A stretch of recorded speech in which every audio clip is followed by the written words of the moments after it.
So there was a moment during the Tau gameplay reveal from last weekend's TennoCon that was pretty bloody cool from a story perspective, and I'm sure some of you caught what was actually happening, maybe you didn't, because DE, or some of the guys at DE, had to explain it to us while we were over there, while we got to see the preview, and it involves us when we rescued Lotus from the Indifference. Now, we didn't travel to another timeline and grab a different version of Lotus. We went back to the exact moment before Lotus made her deal with Wally and pulled her forward into our time, because apparently every version of Lotus across every timeline makes the same choice. There isn't a moment where she doesn't make that deal, right? She shakes the hand of the Indifference to save the Tenno. No matter the timeline, she always chooses us. And honestly, that's exactly, I guess, what you'd expect from the Lotus. But there is a catch. According to the official Warframe website, Lotus has only been temporarily freed from the Indifference's grasp, which means at some stage she may have to go back, or maybe the Indifference is going to come looking for her. For now, though, she's going to help us reach Tau, more than likely through another update later this year that explains exactly how we're getting there through the vessels, but it is a little bit surreal, right? 13 years a lot of us veterans have been waiting and hearing about Tau, and last weekend we finally got to see it for the first time, or what was briefly kind of a small segment of it with some of the mission gameplay. Now, let me know what you thought of it. Did you like it? Did you not? Are you excited? Are you not? By all means, in the comment section below, because Tau isn't just another planet or an open world. It is a completely new system with new locations, new enemies, new missions, player hubs, and its very own separate star chart. Basically, Warframe 2, but not really. Now, Tau isn't replacing our current Origin system. Once we unlock it, we'll be able to move freely between both systems, I would assume, whenever we want. Now, this is just Warframe literally expanding on our original Origin system for the first time, and as a veteran, it's really cool because it's going to feel a little bit like a new player experience, except we'll be quite powerful still, where there will be new mission types, new enemies, and so on, like I said a few minutes ago. So kind of like a new player, but not really. Now, Tau has two suns, and when the main update arrives later this year, it will begin with two main planetary locations, right? Two planets with their own mission structures within them. Fornax, I think, is the one that we've seen during the gameplay reveal, and the second one we haven't seen what it is yet. More locations, more planets will be added over time, so Tau is going to expand. It isn't just going to be those two planets, and it isn't being treated as a one update and then we finish and move on to something else. Now, in the intro to Tau, we fly through multiple planets. One of them is broken in half, another has several moons. There's one that has the two rings around it, which is the gameplay reveal we seen during TennoCon, which had the casino and all that in it. There is maybe 7 planets in that fly-through, so maybe 7 planets in total, and then some moons once we finally get it expanded. Now, when we were having a chat with some of the guys from DE during Thursday's preview event, I think they mentioned that there was going to be 3 player hubs in total. I'll have to, I guess, get that verified. And the casino we saw during the reveal appears to be one of them, although we don't know whether all 3 hubs will be completely separate or whether there will be some kind of connection through different parts of Tau. Now, Tau will also, like I said, have a different mission types than the ones we currently have in our Origin system. Obviously, we'll still be bullet jumping around, shooting enemies and deleting entire rooms, but DE don't want Tau to feel like our existing star chart, just with some sentient, I guess, flair to it. The harder difficulty is also going to work a little bit differently. We've been told that Tau won't have a steel path, and that acolytes won't be following us all the way to Tau as well, because they belong in our Origin system. But that doesn't mean that Tau won't have something similar. Maybe the Hunra will send elite sentient enforcers after us, maybe the Downers have their own hit squads, or maybe Tau is where DE will eventually introduce some kind of sentient lich system. Now, that part is obviously just speculation, but Tau would be the perfect place to expand on the Nemesis system as well. But I do expect it to have a different type of steel path, and of course a different type of, I guess, acolyte system to be hunting us down. The Tau that we seen during the old piece was almost like a paradise, right? Humans and sentients living side by side. There was massive golden cities, the academy. There was this really looking bright future being built far away from the Orokin. But a very long time has passed since that old war, and the Tau we're about to visit, like I said, looks completely disheveled, right? The first major location is Fornax, a gigantic sentient ringed city that has fallen into crime, into sickness, into addiction, and of course corruption, and it is run by what is effectively a sentient kingpin, and it has basically become this rotten version of what it used to be. Now, the lower parts of the city are filled with addicts, with criminals. There was a sentient pissing up against the wall, there was violent gangs, while the docks and the streets apparently are controlled by people working for the city's crime boss, and at the center of it all is a substance called Bloom. We don't properly understand what bloom is yet, and I'm sure that will be explained, but a lot of the Warframe community are already thinking of those blue flowers, or maybe a synthesized version of those flowers, since they were almost all gone. Whatever it is, the Sentients living in Fornax appear to be heavily addicted to it. And then there is the Black Rain. Fornax has constantly been hit with waves of rain that apparently drive the Sentients into a state of madness, and DE have specifically warned us not to get too comfortable when that rain begins to fall. So it doesn't sound like it's only there to make the enemies, I guess, maybe angry, but it might affect us in a similar way. It could make enemies stronger or more aggressive, it could change their abilities, or it could weaken us while we're standing in it as well. Maybe remove our shields or move our defenses and stuff like that. We don't know yet. But it makes Fornax look less like an advanced sentient civilization that many of us expected to reach, and more like a bit of a cyberpunk nightmare. Now, the main enemies controlling Fornax, the Ring City, are known as the Drowners, which are sentients, but they're different from the Batalists and the Conquilists, of course, that we fought over the years, because it is a sentient civilization. So we're going to see plenty of new enemy types.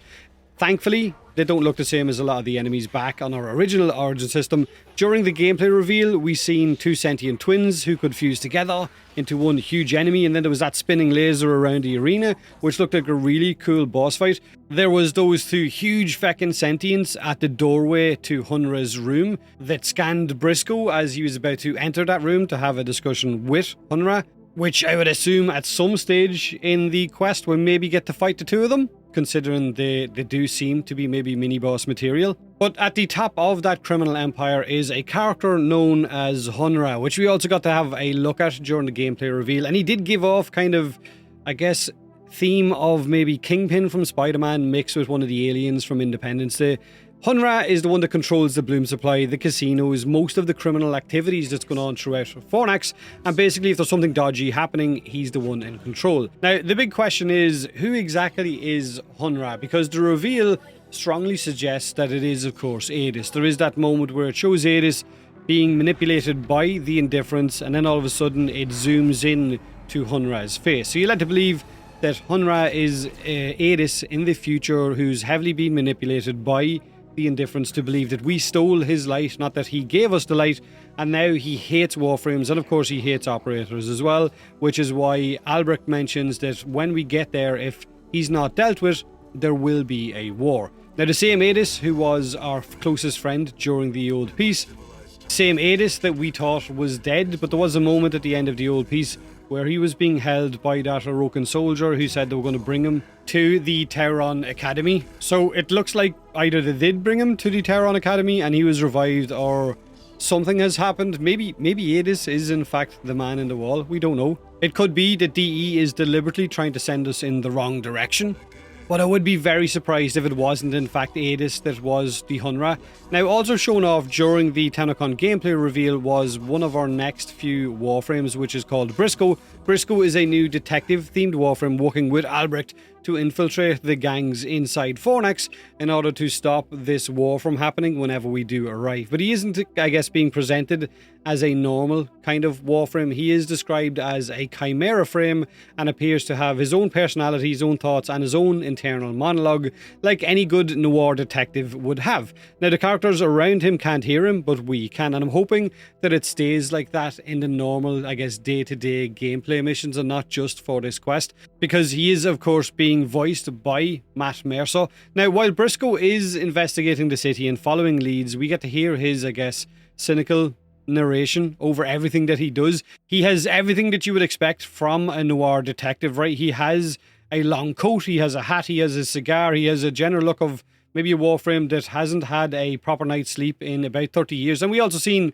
multiple different body parts belonging to, we would assume, him, as Albrecht has put him back together all of the times that he has either died or being pulled apart. Now, for weapons, Brisco has an exalted pistol called the Core Cracker and a pair of heavy fists we also seen called Rain and Shine. Now, we didn't get to see his complete ability kit, but the gameplay included cards, explosives, grappling attacks, and several different execution styles as well. Now, at one moment, I think there was like little wisps flying beside him that were shooting at enemies, so I'm assuming that's one of his abilities as well. We also got to see him using grapple points throughout the city of Fornax, which I guess we could use during the old piece, so they're keeping that mechanic in as well. Which is great because Fornax did look like it had a decent amount of verticality in order to move around. Now, Brisco also seems to have some kind of a history with Lorinda, the sentient singer, performing inside the casino. We don't know what that relationship is yet, whether it's romantic or what. Now, if we were to take a step back before we ever get to Tau, there is also, I guess, the idea of these giant vessels that are now sitting in our dry dock. These gigantic human-shaped machines that we first discovered beneath Deimos during the Whispers in the Wall. Now, players who have completed Vor's Prize can now visit your dry dock and customize your vessel, but we don't know the connection between the vessels and getting us to Tau yet. So I think it's fair to assume that between now and when we actually get to Tau, the quest for Tau or the update for Tau drops, we might get another smaller update that's going to tie in the vessels and how they're going to unlock travel to Tau. Maybe we'll get to directly control them, or maybe they'll just open up the gateway to get us to Tau to begin with. Now, before Tau arrives, there of course is also another update called the Ice Blade of Narin. Narin, of course, we're being told is our 66th Warframe and the first new dedicated ice-themed Warframe since Frost. So she is going to be a female Frost-themed Warframe. We haven't seen anything about her yet, her full kit, what she looks like, nothing. But judging by the names, she looks like she may be more focused on blades, maybe a melee-themed frame, who knows. We'll see more, I think, during the dev stream in September. And coming along with that update is something that I have been... Is hounding a good word? Anytime I've interviewed Megan and Rebecca over the last years, I've always brought up Banshee, to the point that every time I mention Banshee, the two of them roll their eyes and tell me to shut up. But Banshee is getting a rework with that update, with the Ice Blade of Narin update.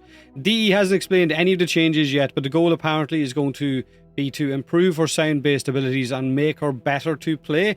What that entails, we don't exactly know. A lot of the consensus within the Warframe community is to take away her 1 and her 4, or rework her 1 and her 4 and leave the 2 and the 3 kind of as they are, maybe just improve their functionality. So don't nerf them or don't change them because they are incredibly good. Just maybe make her a little bit more tanky and fix her 1 and her 4. Again, because I'd love her to be an Irish-themed Warframe, I would love something to be sorrow or mourning based so that it's kind of along with the theme of what a Banshee actually is, but I guess we'll see what way Pablo approaches it. Of course, with her update, she's also getting a deluxe skin, which does look really, really good. Closer to, I guess, the idea of maybe what a nightmarish or dark kind of Banshee might look like. Corvex is also getting his gargoyle-themed deluxe skin with that update as well. Citrine Prime has also been confirmed as the next Prime Warframe, along with her weapons and that full Prime access. Amir is taking over Nightwave with the next Nightwave as well, which looks like it's going to be pretty cool, and it's also going to have a, I guess, a D&D kind of theme to it, using the Kim system if you want to.